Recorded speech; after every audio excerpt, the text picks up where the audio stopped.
সামনেই বড়দিন আর বড়দিন মানেই কেক। তাই আজকে ভেবেছি কিছু কাপকেক বানাবো। নমস্কার বন্ধুরা, মুন্নির পাকশালাতে সবাইকে স্বাগত।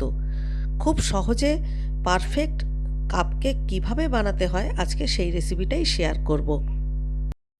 আর আজকের কেকগুলো আমি ইলেকট্রিক বিটার ছাড়া এবং ওভেন ছাড়াই কিন্তু তৈরি করব।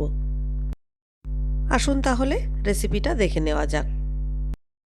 কেক তৈরি করবার জন্য মেন 4টে যে উপকরণ লাগে সেই জিনিসগুলোকে আমি প্রথমে গুছিয়ে নিয়েছি। এখানে রয়েছে হাফ কাপ তেল এবং বাটার একসঙ্গে মিশিয়ে হাফ কাপ। আমি কিন্তু অতিরিক্ত তেল বা বাটার ব্যবহার করব না।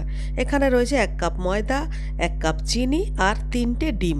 আর এগুলো আমি মেপেছি, মেজারিং কাপ দিয়ে মেপেছি। মানে এই যে কাপগুলো পাওয়া যায় না বাজারে, এই মেজারিং কাপ দিয়েই কিন্তু চিনি, ময়দা এগুলো মেপেছি। আর তেলটা তো বললামই হাফ কাপ। তো চলুন এবারে প্রসেসিংটা শুরু করা যাক। প্রথমে একটা বড় পাত্র নিয়ে নিলাম, তার মধ্যে তেল আর বাটারের মিশ্রণটা দিলাম আর সঙ্গে দিয়ে দিচ্ছি চিনি। চিনিটা আমি আগেই গুঁড়ো করে রেখেছি। এখানে 1 কাপ চিনিকে গুঁড়ো করে নেওয়া। এবারে আমি কোনো ইলেকট্রিক বিটার ব্যবহার করব না, সুতরাং এরকম একটা হ্যান্ড হুইস্ক নিয়ে এরকম করে ভালোভাবে মিক্স করতে হবে। কিছুক্ষণ ফেটাতে থাকলেই দেখবেন বাটার আর চিনি মিশে এরকম একটা ফোমের মতো তৈরি হয়ে গেছে এবং এটা কিন্তু বেশ হালকা হয়ে গেছে। এইবারে এর মধ্যে 3খানা ডিম দিয়ে দিলাম, দিয়ে আবারও একই প্রসেসে এরকমভাবে মিক্স করতে হবে। আপনারা চাইলে এই কাজটা হ্যান্ড বিটার দিয়েও করতে পারেন, তবে যাদের কাছে হ্যান্ড বিটার নেই তারা এইভাবে হুইস্কার দিয়ে করবেন। তাতেও কিন্তু কেকের স্বাদ একই থাকবে, একটু সময় বেশি লাগবে, আর কিছুই নয়।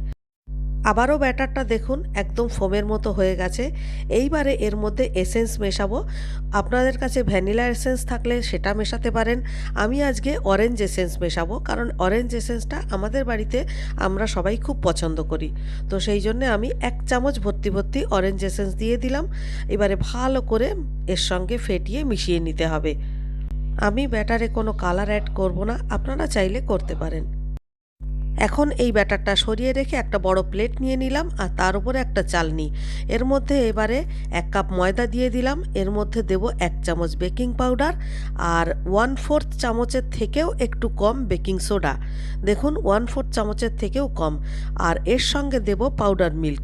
আমুল পাউডার মিল্ক দিলে কেকের টেস্ট অনেক গুণ বেড়ে যায়। তো এইটা আপনারা স্কিপ করবেন না। এবারে সমস্ত কিছু একসঙ্গে ভালো করে শুকনো অবস্থায় মিশিয়ে নিয়ে এবারে চালতে হবে। আর কেকের ময়দা সব সময় কিন্তু চেলেই ব্যবহার করতে হয়। আমি কিন্তু 1 পিঞ্চ নুনও দিয়ে দিলাম। তো দেখুন পুরোটা আমার চালা হয়ে গেছে। এইবারে ওই ব্যাটারের মধ্যে এই ময়দাটাকে অল্প অল্প করে মেশাবো। আর এইবার কিন্তু আর কোনো হ্যান্ড হুইস্ক বা কোনো ইলেকট্রিক বিটার ব্যবহার করা যাবে না। অল্প অল্প করে দিয়ে স্প্যাচুলার সাহায্যে বা কোনো চামচের সাহায্যে এটা মেশাতে হবে। এই সময় যদি আপনারা হ্যান্ড হুইস্ক কিংবা ইলেকট্রিক বিটার ব্যবহার করেন তাহলে কিন্তু কেক ফুলবে না। তো দেখুন অল্প অল্প করে দিয়ে দিয়ে আমার কিন্তু ব্যাটারটা রেডি করা হয়ে গেছে। তবে ব্যাটারটা একটু ঘন রয়েছে, তাই জন্য জাল দিয়ে ঠান্ডা করে রাখা দুধ অল্প অল্প করে দিয়ে ব্যাটারের কনসিস্টেন্সিটা একটু নরম করে নিতে হবে। তো দেখুন আমি কিন্তু অল্প অল্প করে মোটামুটি হাফ কাপের থেকেও একটু কম দুধ আমার লেগেছে, দিয়ে মোটামুটি ব্যাটারটা আমি ঠিক করে নিয়েছি। এই যে ব্যাটারের কনসিস্টেন্সিটা দেখছেন এই রকমই হবে। এবারে চলে যাব গ্যাসের ওভেনে। গ্যাস জ্বেলে দিয়ে এবারে এখানে একটা বড় সাইজের কড়াই বসিয়ে দিয়েছি আর কড়াইয়ের মধ্যে 1 কেজি মতো নুন দিয়ে তার মধ্যে একটা রিং বসিয়ে দিলাম। এবারে ঢাকা দিয়ে এটাকে হিট করতে বসিয়ে দেব। আর গ্যাসের ফ্লেম কিন্তু আমি লোতে রেখেছি। আর এই যে থালাটা এরকম একটা স্টিলের থালা ওর উপরে বসিয়ে দিলাম। কাপকেকের বাটিগুলো বসিয়ে দিয়েছি আর বাটির মধ্যে এই রকম ছোট ছোট কাগজের মোল্ড এইগুলো দিয়ে দিলাম। এইগুলো যে কোনো দোকানেই কিন্তু কিনতে পাওয়া যায়, বিশেষত কেকের জিনিসপত্র যেখানে কিনতে পাওয়া যায় সেখানে তো আছেই।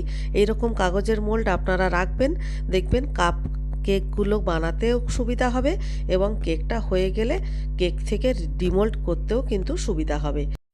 এবার প্রত্যেকটা বাটিতে ব্যাটার দিয়ে দিচ্ছি আর ব্যাটারটা কিন্তু অর্ধেকের থেকে একটু কম দিতে হবে। তারপর হাত দিয়ে একটু ড্যাপ করে দিতে হবে যাতে কোনো এয়ার গ্যাপ না থাকে। এরপর উপর থেকে কিছু টুটি ফুটি সাজিয়ে দিচ্ছি যাতে করে কেকটা দেখতে ভালো লাগে। এবার এগুলোকে নিয়ে কড়াইয়ের মধ্যে দিয়ে লো টু মিডিয়াম হিটে 25 থেকে 30 মিনিট মতো বেক করব। আধ ঘন্টা পর এবারে দেখুন আমার কেকগুলো একদম রেডি হয়ে গেছে। ওপরে কি সুন্দর একটা কালার চলে এসেছে। তবে এগুলো ভীষণ গরম, হাত দিয়ে নামাতে যাবেন না, এরকমভাবে একটা চিমটা বা সাঁড়াশির সাহায্যে এগুলো নামিয়ে নেবেন। আর একটা আমি একটু চেক করে দেখিয়ে দিই, দেখুন কেকগুলো কতটা পারফেক্ট হয়েছে। এবার বাকি যে ব্যাটারটা রয়ে গেছে এগুলো আমি সিলিকনের মোল্ডে করব। আমার কাছে কিছু সিলিকনের মোল্ড রয়েছে। সিলিকনের মোল্ডের মধ্যে কিন্তু কোনো কাগজের মোল্ড রাখতে হয় না, এগুলোতে একটু অয়েল ব্রাশ করলেই চলে। এর মধ্যে এবারে সমস্ত ব্যাটার দিয়ে দিলাম। আর এবারে এটার উপরে আমি একটু কাজুও দেব। আগের বার শুধু টুটি ফুটি দিয়েছিলাম, এবারে একটু কাজু আর টুটি ফুটি মিশিয়ে দিয়ে দিলাম। আবারও কড়াইতে দিয়ে লো টু মিডিয়াম হিটে 25 থেকে 30 মিনিটের জন্য বেক করে নেব। আধ ঘন্টা হয়ে গেছে আর দেখুন কেকগুলো কিন্তু একদম রেডি হয়ে গেছে। ওপরে কাজু বাদাম রয়েছে বলে একটু সাদা সাদা দেখাচ্ছে, তবে আমি প্রত্যেকটা কেকে একটু পিন ফুটিয়ে দেখিয়ে দিচ্ছি। দেখুন প্রত্যেকটা কিন্তু একেবারে পুরো রেডি এবং অসম্ভব নরম তুলতুলে হয়েছে। আমি একটা খুলে দেখাচ্ছি। এই যে সমস্ত কেকগুলো আমি প্লেটে তুলে নিয়েছি। এবারে দেখুন আমি একটু খুলে দেখাচ্ছি। দেখুন কেকটা কতটা সফট হয়েছে। আর এই কেকটা কিন্তু খেতে এতটাই টেস্টি হয়েছে। আর সিলিকনের মোল্ড থেকে কিন্তু কেক খুব সহজেই বেরিয়ে আসে। দেখুন একটুখানি চাপ দিলে নিচ থেকে বেরিয়ে আসে। এবারে দেখুন কেকের ভেতরটা কতটা জালিদার হয়েছে আর কতটা সফট হয়েছে। বাড়িতে বানানো যে কোনো জিনিস কিন্তু অনেক হেলদিও হয়, আবার টেস্টিও হয়।